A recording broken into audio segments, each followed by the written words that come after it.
My rich in-laws framed me for a crime. My dashcam ruined their lives. My name is David Vance. I am 34 years old, and until a freezing Tuesday afternoon last November, I believed the greatest tragedy of my life had already happened. I believed that losing my wife, Sarah, to breast cancer 14 months earlier was the absolute bottom of my world, and that nothing could ever hurt me that deeply again. I was wrong. The grief was a natural wound, but what came next was an execution. Before I tell you who knocked on my door that Tuesday, and how a blinking red light on a dashboard saved my entire existence, tell me, who are you sitting with right now?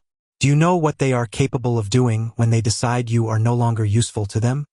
I'm curious to see who needs to hear this. My wife's parents, Arthur and Eleanor Sterling, were Boston aristocracy.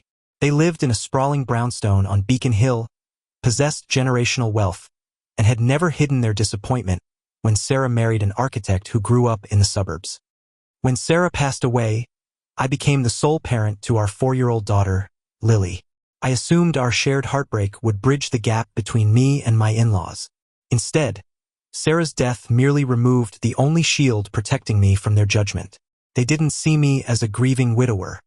They saw me as an incompetent placeholder standing between them and their granddaughter. The nightmare began subtly. It started with unannounced visits. Eleanor would drop by my house in the middle of the work week, running her manicured fingers over the countertops, making quiet, devastating observations about Lily's mismatched socks or the takeout containers in the trash. "A child needs a stable environment, David," she would murmur, her voice dripping with weaponized pity. Then, Arthur asked me to dinner and casually suggested I sign a temporary guardianship order. He claimed I looked exhausted and needed a few months at a retreat to process my grief. I refused, telling him I would never leave my daughter. Arthur's jaw tightened, his eyes turning to ice. "We only want what is best for Lily," he said, "and we will ensure she gets it." I thought it was just the hollow threat of an arrogant man. But 3 weeks later, the doorbell rang. I opened it to find a woman in a gray trench coat holding a clipboard, flanked by a local police officer. She introduced herself as Ms. Higgins from the Department of Children and Families, commonly known as CPS. She told me they had received an anonymous, urgent report from a concerned citizen alleging severe child neglect, specifically that I was suffering from extreme alcoholism, regularly passing out while Lily was awake, and keeping a house littered with liquor bottles. The air left my lungs. My knees physically shook. I invited them in, my mind racing. I barely drank. A beer during a football game, maybe a glass of wine on the holidays. Ms. Higgins inspected my home. It was messy, the messy of a single father juggling a career and a grieving toddler, but it was safe. Then, she asked to see my garage and the exterior recycling bins. I led her outside into the bitter Boston cold. When I lifted the lid of the large blue recycling bin, my heart stopped. Resting on top of the cardboard boxes were 5 empty glass bottles. 2 handles of Grey Goose vodka, 2 bottles of Macallan 18-year scotch, and an empty prescription bottle with the label torn off. "Mr. Vance," Miss Higgins said, her tone shifting from neutral to deeply suspicious. "Are these yours?" I stammered. I denied it. I told her I had never bought Macallan in my life, that someone must have thrown them in there as a prank. But even as the words left my mouth, I heard how frantic and guilty I sounded. The police officer wrote something in his notepad. Ms. Higgins informed me that an active investigation was being opened. I would be subjected to random drug and alcohol screenings, and if I failed to comply, Lily would be placed in emergency foster care or handed over to suitable relatives who had already filed preliminary paperwork volunteering to take her. Suitable relatives. The phrase hit me like a physical blow. The Sterlings. They hadn't just reported me. They had planted the evidence to validate their lies. After CPS left, I sat on the floor of my living room and wept. I was terrified. In the eyes of the system, I was a young, overwhelmed widower spiraling into addiction. The Sterlings had wealth, pristine reputations, and a team of lawyers. I had a mortgage and a broken heart. They had designed a trap that weaponized my grief against me. I felt like I was losing my mind.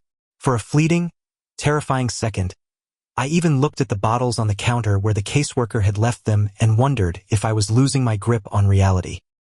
Then I looked out the front window. Because I had been using the garage to store Sarah's old painting supplies and hospital equipment I couldn't bear to throw away yet. My car was parked in the driveway. It was a Tesla Model Y, a gift to myself when I got promoted 2 years ago. The car was angled perfectly toward the side of the house where the trash bins were kept. My pulse began to hammer in my ears. I grabbed a jacket, ran out to the driveway, and climbed into the driver's seat. My hands were trembling so violently I could barely tap the touchscreen. I accessed the Dashcam app, selected the Sentry Mode footage, and scrolled to the events from the previous night. Sentry Mode automatically records its surroundings when it detects motion near the vehicle. I filtered the timestamps. At 2:14 a.m., the screen showed the dark, quiet street. Then, a silver Mercedes S-Class silently pulled up to the curb. The passenger door opened. Out stepped Arthur Sterling. He was wearing his signature camel hair overcoat and leather gloves. The camera quality was startlingly clear under the glow of the street lamp. I watched, breathless, as my wealthy, respectable father-in-law crept up my driveway carrying a reusable grocery bag. He looked over his shoulder, then deliberately placed the empty liquor bottles into my recycling bin. He even paused to arrange some cardboard over them so they wouldn't be immediately visible to me, but easily found by someone who came looking. He returned to the Mercedes and the car drove away. I sat in the freezing car watching the clip over and over. The profound betrayal was suffocating, but it was quickly replaced by a cold, sharp clarity. They were trying to steal my daughter. They had crossed the line from toxic in-laws to criminals. I did not call Arthur. I did not text Eleanor. I understood the rule of war against narcissistic control. Never interrupt your enemy while they are making a mistake, and never show them the weapon you hold until it is already at their throat.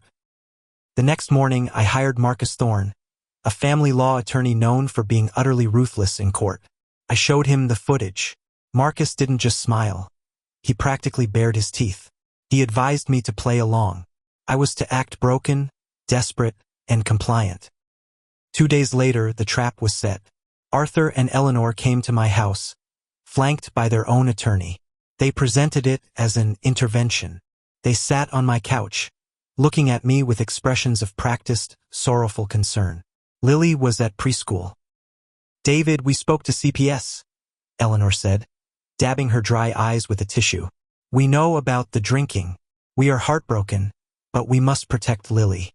If you fight this, the state will put her in the foster system. Sign this temporary custody agreement. Go to a facility. Let us handle the burden."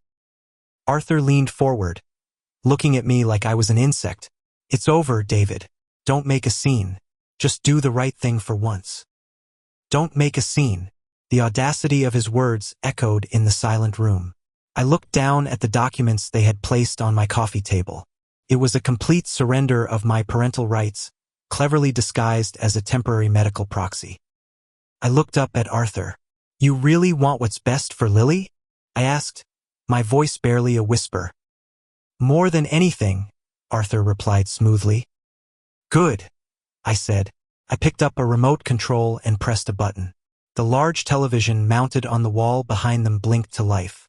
I had cast the Sentry Mode footage directly to the screen. The living room filled with the digital silence of the recording. Arthur and Eleanor turned around. They watched as the 65-inch screen displayed Arthur creeping up my driveway in high definition, pulling the liquor bottles from the bag, and planting the evidence that was supposed to destroy my life. The silence that followed was the heaviest I have ever experienced. The color drained from Arthur's face so completely he looked as though he might faint. Eleanor's mouth opened, but no sound came out. Their high-priced attorney, who had been sitting with a smug posture, suddenly sat up straight, staring at the screen in absolute horror. He knew exactly what he was looking at. A felony. "I believe," my attorney Marcus said as he stepped out from the hallway where he had been listening, "that Massachusetts General Law Chapter 119 Section 51A makes the filing of a false report of child abuse a criminal offense. Furthermore, trespassing and tampering with property to fabricate evidence in a state investigation crosses into conspiracy." Arthur stammered, his aristocratic composure shattering into a million pathetic pieces. This is a misunderstanding. I was just throwing away some garbage. At 2 a.m.? In my bins? 2 hours before you called CPS from a burner phone? I asked. Marcus had already subpoenaed the phone records, tracing the anonymous call directly to a cell tower half a mile from the Sterling's Beacon Hill estate. You are unwell, David, Eleanor tried to say, her voice trembling, desperately clinging to her script. You manipulated that video. Let the police decide that, Marcus replied, pulling out his phone. Because I forwarded this file to the Boston Police Department and the district attorney's office 20 minutes ago. The detective in charge of your CPS worker is waiting for us at the station. The Sterling's lawyer immediately stood up, packing his briefcase with frantic speed. I cannot represent you in this capacity, he told Arthur, severing his ties before the ship even began to sink. I was not informed of this. Do not speak another word to them. As they scrambled toward the door, their dignity entirely stripped away, Arthur stopped. He looked at me, no longer with fake pity, but with pure, unadulterated venom. You think this makes you a good father? Ruining her grandparents? No, I answered, stepping toward him, completely unafraid. Protecting her from monsters makes me a good father. The legal fallout was swift and brutal. The state did not take kindly to affluent citizens wasting the Department of Children and Families' time while real children were in danger. Arthur Sterling was arrested and charged with filing a false report, trespassing, and conspiracy to commit fraud. Because of his age and lack of criminal history, he avoided prison time, but he was sentenced to heavy probation and hundreds of hours of community service. More importantly, the judge granted me a permanent restraining order. The Sterlings were legally barred from coming within 500 feet of my daughter, my home, or my workplace. The social consequences in their elite circles were absolute. Wealth protects you from many things, but it does not protect you from the humiliation of the truth being dragged into the public record. Arthur was forced to step down from the board of his investment firm. Eleanor was quietly removed from her charity committees. They became pariahs, trapped in their expensive brownstone, completely isolated from the granddaughter they tried to steal. Months later, the CPS case was formally expunged from my record. The caseworker, Ms. Higgins, personally called to apologize. She told me that abusers often use the system as a weapon, and that my foresight to check my car's cameras was the only thing that stopped a tragedy. Healing from Sarah's death finally began when I no longer had to look over my shoulder. Our home became a sanctuary again. I stopped checking the locks 3 times a night. I watched Lily paint at the kitchen table without the looming terror that someone was coming to tear her out of my arms. People often ask me if I feel guilty for keeping a child away from her grandparents. They ask if family should just forgive family. But I learned a profound truth during that frozen November. Biology is just a starting point. It is not a free pass for abuse. Forgiveness is something you can do quietly in your own heart to find peace. But access to your life is a privilege that must be earned and maintained through respect. The Sterlings did not love Lily. They loved the idea of possessing her. They loved control. And when controlling people tell you that you are crazy or unstable or unfit, they are simply trying to convince you to hand over the keys to your own life. I took the USB drive from the Tesla and placed it in a small, secure firebox in my office, right next to Sarah's wedding ring. It serves as a reminder of the exact moment I stopped playing the victim in someone else's manufactured narrative and became the author of my own reality. Document everything. Trust your instincts. And remember that sometimes, the things that go bump in the night aren't ghosts. Sometimes they are the people who claim to love you the most. Thank you for listening. Protect your peace, build your boundaries, and never let anyone convince you that enduring abuse is the price of family loyalty. 设备对前站。